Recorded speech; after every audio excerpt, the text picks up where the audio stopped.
अस्थि मज्जा कहते। तो याद रखिएगा, हिंदी में मैं अस्थि मज्जा का इस्तेमाल करूँगा, इंग्लिश में मैं बोन मेरो कहूँगा। इसे स्टार्ट करते। What is bone marrow? अस्थि मज्जा होता क्या, पहले देखिए। Bone marrow is a highly cellular structure which is present in hollow of cavity of hard bone. Simple बोल रहा है लैंग्वेज में, देखो हिंदी में बताता हूँ। अस्थि मज्जा बहुत ही ज़्यादा सेल्यूलर प्रकृति का होता है जो कि मजबूत हड्डियों के खोखले हिस्से में पाया जाता है। क्या बोलना चाहता है इस लाइन में ये देखो, बोन मेरो किसने लोकेशन बताई है कि जो बोन मेरो होता है वो कैसी प्रकृति का होता है? सेल्यूलर। सेल्यूलर का मतलब होता है, आपने जैसे जेली नहीं देखी है, जेली जैसे स्पंजी रहती है, उस टाइप पे सेल्यूलर नेचर में रहता है बोन मेरो। उस प्रकृति का होता है जो कि कहाँ पे होता है? मजबूत हड्डियों के खोखले हिस्से में। जो अपनी लॉन्ग बोन है, जैसे फीमर है, पैरों की जांघ की जो हड्डी है, इसकी जो एंड पॉइंट होते हैं वहाँ पे जो खोखला हिस्सा होता है, खाली हिस्सा होता है, वहाँ पे सिंपली आपका बोन मेरो पाया जाएगा। Bone marrow is 4% of total body weight. क्या मतलब होता है? शरीर का 4% वजन अस्थि मज्जा की वजह से होता है। देखो जितना वजन है मेरा, जैसे कि मेरा 70 kg वजन है, अब 70 किलो वजन में से जो 4% वजन है वो बोन मेरो की वजह से है। तो याद रखिएगा 4% वेट, टोटल बॉडी वेट का 4% आपका बोन मेरो का वजन होता है। It is bone in a bone marrow special type of process occurs which is called haematopoiesis. Approximately 500 billion blood cell produce per day by in bone marrow. देखो हिंदी में समझिए, अस्थि मज्जा एक प्रकार की ऐसी प्रक्रिया करवाता है जिसे हेमेटोपोइसिस कहते हैं। अब ये हेमेटोपोइसिस क्या पूछोगे सर, हेमेटोपोइसिस का क्या मतलब होता है? बेटा सिंपल बात है कि हेमेटोपोइसिस का मतलब ये होता है कि जब आपका बोन मेरो नई रक्त कोशिकाओं को बनाए। हेमेटो मतलब ब्लड, कोशिका, पोइसिस मतलब बनाना। हेमेटोपोइसिस का मतलब हीम मतलब ब्लड को बनाने की प्रक्रिया को हम सिंपली क्या बोलते हैं? हेमेटोपोइसिस। हेमेटोपोइसिस कहा जाता है अस्थि मज्जा के द्वारा डेली जो होती है 500 बिलियन रक्त कोशिकाएं बनाई जाती है डेली, एक दिन के अंदर। ये देखो ऑब्जेक्टिव वाइज क्वेश्चन है, ये आपको मेन एग्जाम में भी आ सकता है। आप अगर कॉम्पिटिशन एग्जाम की प्रिपरेशन कर रहे हो उसके लिए बहुत इंपॉर्टेंट है चीज़, ठीक है। तो बोन मेरो क्या काम करता है? दो काम करता है। एक तो हेमेटोपोइसिस करना, हेमेटोपोइसिस का मतलब होता है सिंपली ब्लड का निर्माण करना, रक्त का बनना। और 500 बिलियन पर डे आपकी बोन मेरो 500 बिलियन कोशिकाओं को रोज बनाता है। अब देखिए टाइप ऑफ बोन मेरो, अस्थि मज्जा के प्रकार। देखो बोन मेरो भी अलग अलग टाइप्स होता है। कौन कौन सा? बोन मेरो के टाइप समझिए, अस्थि मज्जा के प्रकार। Bone marrow are found 2 type, 2 प्रकार के होते हैं। अस्थि मज्जा को 2 प्रकार के होते हैं। कौन कौन से? रेड बोन मेरो जिसे लाल अस्थि मज्जा कहते हैं, एक होता है आपका येलो बोन मेरो जिसे पीला अस्थि मज्जा कहते हैं। सिंपली रिपीट करता हूँ, एक है आपका रेड बोन मेरो, एक है आपका येलो बोन मेरो। दोनों में क्या अंतर है, क्या खूबियाँ है, क्या दोनों के काम है, ये चीज़ हम देखेंगे। तो देखते हैं इनको एक के बाद एक समझाऊंगा। पहले मैं आपको बताने वाला हूँ रेड बोन मेरो के बारे में, ठीक है। रेड बोन मेरो यानी लाल अस्थि मज्जा क्या होता है इसके बारे में समझिए, बहुत इंपॉर्टेंट क्वेश्चन है ये, आप अच्छे समझ लीजिए इस चीज़ को। रेड बोन मेरो, लाल अस्थि मज्जा क्या होता है? देखिए main function of red bone marrow is that it help to formation of blood cell. ये क्या करता है? लाल अस्थि मज्जा मुख्यतः कार्य शरीर में उपस्थित रक्त कोशिकाओं को बनाने का कार्य करता है। कौन? Red bone. 2 प्रकार के बोन मेरो है, लाल बोन मेरो, पीला बोन मेरो, मतलब रेड बोन मेरो और येलो बोन मेरो। रेड बोन मेरो का मेन काम होता है, लाल अस्थि मज्जा का मेन काम होता है रक्त कोशिकाओं को बनाने का। इंपॉर्टेंट क्वेश्चन है, याद रखिएगा कि कौन सा अस्थि मज्जा क्या बनाता है। नेक्स्ट लाइन देखिए, in adult life it is present in different bone, cranial bone, pelvic bone, rib bone, sternum and it is also present in femur. बोलना क्या चाहता है हिंदी में समझो। लाल अस्थि मज्जा कई विभिन्न प्रकार की हड्डियों में पाया जाता है, जैसे कि पेल्विस बोन, ह्यूमरस, फीमर और ulna. Pelvic bone hip bone जिसे बोलते हैं अपने कमर वाली बोन को, फीमर जो कि जांग की बोन होती है, अल्ना जो कि हाथों में होती है, ह्यूमरस भी हाथों में होती है और पैरों में होती है सिंपली टिबिया फिबुला। तो जितने भी ये हार्ड बोन है इन सब के अंदर कौन सा बोन मेरो पाया जाएगा? रेड बोन मेरो। तो ये 2 पॉइंट याद रखिएगा कि रेड बोन मेरो का काम को रक्त कोशिकाओं को बनाने का होता है। और ये कहाँ कहाँ पाया जाता है? पेल्विक बोन हुई, फीमर हुई, स्टर्नम हुई, क्लेविकल में नहीं, और बाकी जो pelvic bone, hip bone, femur, ulna, इन सब में, रेडियस, इन सब में पाया जाएगा आपका रेड बोन मेरो। नेक्स्ट पढ़ता हूँ मैं येलो बोन मेरो। आप पूछोगे येलो बोन मेरो में क्या ऐसा चेंजेस है जो रेड में नहीं है? ये देखिए येलो बोन मेरो क्या होता है, पीला अस्थि मज्जा।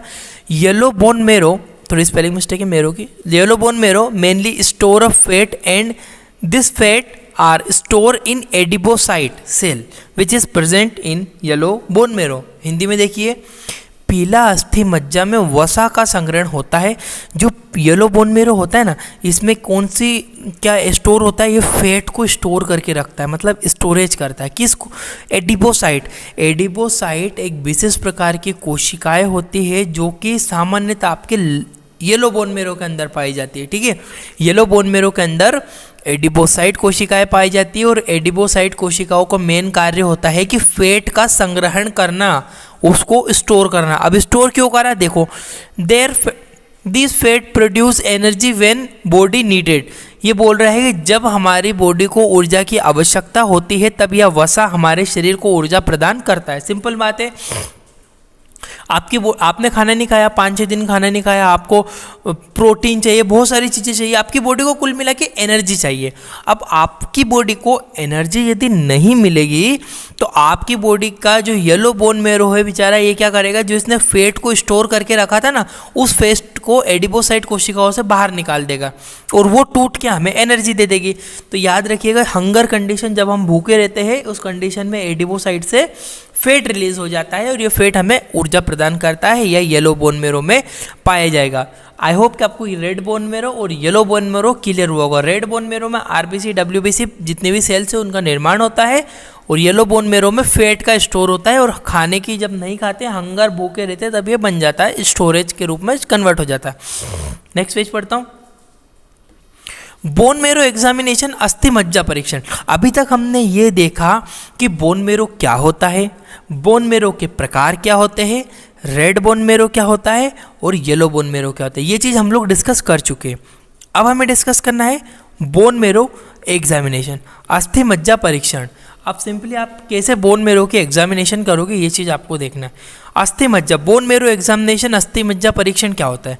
Bone marrow examination is a pathological analysis in which remove a small amount of bone marrow and bone marrow fluid and detect different activity of cell as well as detect different disease and cancer related to the bone marrow. Hindi में समझिए, अस्थि मज्जा परीक्षण के कुछ मात्रा में अस्थि मज्जा और अस्थि मज्जा द्रव को बाहर निकाला जाता है।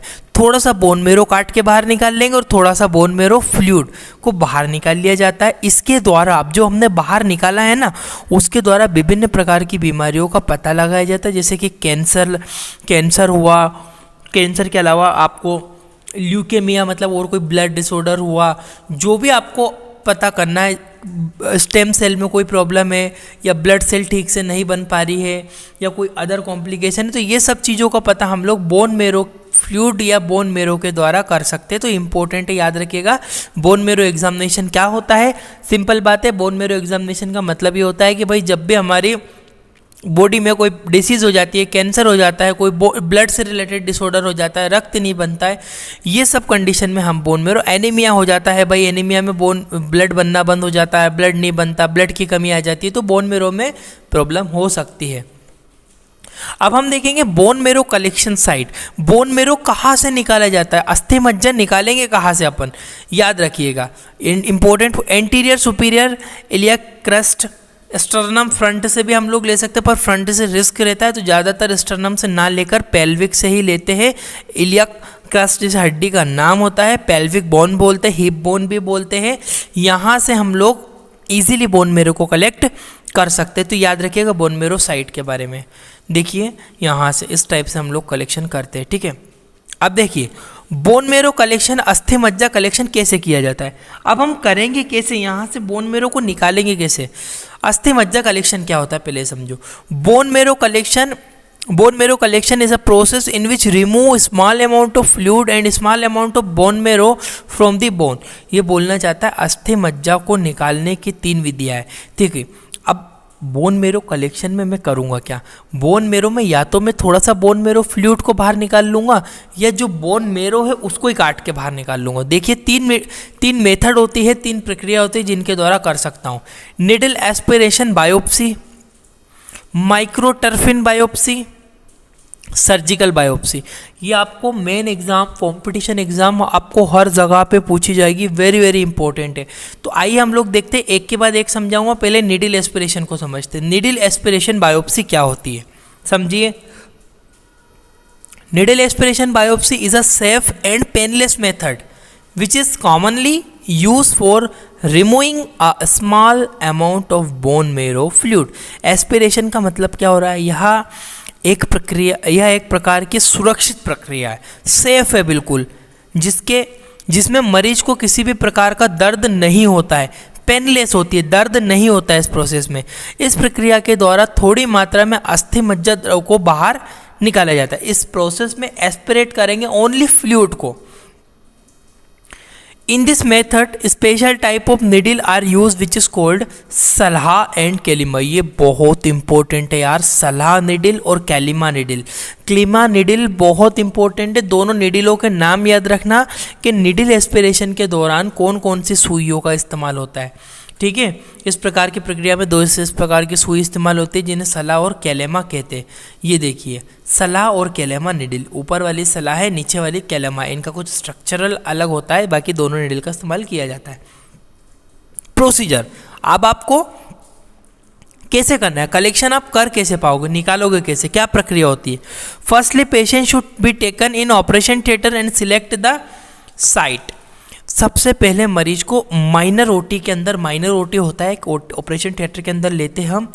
उसमें क्या करते हैं, सबसे पहले मरीज को ऑपरेशन थिएटर के अंदर लिया जाता है और जहाँ से सैंपल निकालना होता है उस जगह का निर्धारण करते हैं। सबसे पहले हमें क्या करना है, यहाँ से बैक साइड पे जहाँ से हमें सैंपल निकालने उस जगह का निर्धारण करेंगे, फिक्स करेंगे। Now clean the area and inject 1% Xylocaine. सबसे पहले जहाँ वाला एरिया, इस एरिया को मैं क्लीन करूँगा, पहले स्टरलाइज करूँगा अल्कोहल वगैरह से, उसके बाद मैं 1% ज़ाइलोकेन डालूंगा, उसके इंजेक्ट करवाऊँगा, ठीक है। अब निर्धारित जगह को 1% ज़ाइलोकेन लगाकर मरीज को दर्द ना हो। ये ज़ाइलोकेन लोकल एनेस्थीसिया है, ये जब देंगे तब मरीज की वो वाला हिस्सा सुन्न हो जाता है जब दर्द नहीं होगा मरीज को, ठीक है। अब देखो नेक्स्ट प्रोसीजर में अब क्या करते हैं, अब हमने उसको एनेस्थीसिया दे दिया है। नाउ सलाह निडिल इंटर सलाह या कैलेमा, दोनों में से कोई सी भी यूज़ करो। Enter the crust iliac crust bone, मतलब कि आपकी हिप बोन के अंदर डालना है। एंड एस्पिरेट अ बोन मेरो सैंपल, हिंदी में देख लीजिए। अब सुई को इलियक क्रस्ट बोन के अंदर डाला जाता है और सैंपल को निकाल लिया जाता है। इसके अंदर हम डाल के निडिल को बाहर एस्पिरेट कर लेते हैं। ये देखो आगे निडिल लगी हुई है, सलाह कैलेमा निडिल, ये ठीक है। इससे हम लोग बाहर इजीली निकाल सकते हैं फ्लूइड को। अब देखिए, अब माइक्रोटर्फिन बायोप्सी क्या होती है, नेक्स्ट इंपॉर्टेंट। माइक्रोटर्फिन बायोप्सी में क्या करते हैं, this method is not easy but it can done in OPD. ये मेथड या प्रक्रिया आसान नहीं होती बट इसे ओपीडी में किया जा सकता है। इस प्रक्रिया में थोड़ी मात्रा में बोन मेरो के टुकड़ों को बाहर निकाला जाता है। ये निडिल है। अब करोगे क्या आप माइक्रोटर्फिन बायोप्सी में, माइक्रोटर्फिन बायोप्सी में देखो नीडल एस्पिरेशन में मतलब आपने फ्लूइड निकाला था, ठीक है। अब माइक्रोटर्फिन बायोप्सी में आपको सिंपली बोन मेरो को बाहर निकालना है। बोन मेरो को जो हिस्सा है उसको कट करके, ऐसा क्यों, क्योंकि हो सकता है कि सेल में कोई प्रॉब्लम नहीं हो पर बोन मेरो में कोई दिक्कत हो तो हम लोग हिस्टोपैथोलॉजिकल एग्जामिनेशन कर सकते हैं। इस प्रक्रिया में 2 विशेष प्रकार की सुई का इस्तेमाल किया जाता है जिसे जमशिद्दी टर्फिन निडिल कहते हैं। बहुत ही इंपॉर्टेंट है जमशिद्दी टर्फिन निडिल। जमशिद्दी टर्फिन निडिल का इस्तेमाल करके ये होते हैं, इसको हम क्या करते हैं, पेशेंट को लगा देते हैं और इन दोनों को ऐसे गोल गोल घुमाते हैं, ऐसे खींचते हैं, नट जैसे करते हैं ना, स्क्रू कसते हैं, ऐसे कसना है और फिर इसको एकदम बाहर खींच लेना है। तो इस निडिल के अंदर कुछ हिस्सा फंस के बोन का बाहर आ जाता है। यूज ऑफ बोन मेरो, सबसे इंपॉर्टेंट चीज, बोन मेरो एग्जामिनेशन करते क्यों है, हम कर क्यों रहे इतनी माता बच्ची। देखो ए प्लास्टिक एनीमिया, जब भी ए प्लास्टिक एनीमिया का मतलब होता है, अगर आपने पढ़ा हो तो कि हमारी बॉडी में ब्लड सेल बनना ही बंद हो गई, उसे ए प्लास्टिक एनीमिया कहते हैं। ऐसा होता है तब हम बोन मेरो का पता लगाते हैं। मेगालोब्लास्टिक एनीमिया हो सकता है बोन मेरो की वजह से हो रहा हो। ल्यूकेमिया जिसे हम कैंसर कहते हैं, रक्त का कैंसर, उसमें भी करते हैं। Bone marrow cancer, bone cancer अगर हो गया, आपको हड्डियों में कैंसर हुआ तो भी। क्रोनिक ल्यूकेमिया, क्रोनिक मतलब बहुत पुराने समय से कैंसर चला आ रहा है उसको। मल्टीपल माइलोमा, इसमें भी हम बोन मेरो एग्जामिनेशन कर सकते हैं इसके द्वारा पता। तो याद रखिएगा, बहुत इंपॉर्टेंट है। Aplastic anaemia, megaloblastic anaemia, leukaemia, bone marrow cancer, chronic leukaemia, इनमें हम कर सकते हैं। Thank you for watching your Indian medical lecture. I hope कि आप लोगों को ये बोन मेरो एग्जामिनेशन बिल्कुल सिंपल लैंग्वेज में मैंने एक्सप्लेन किया, आपको समझ में आई हो।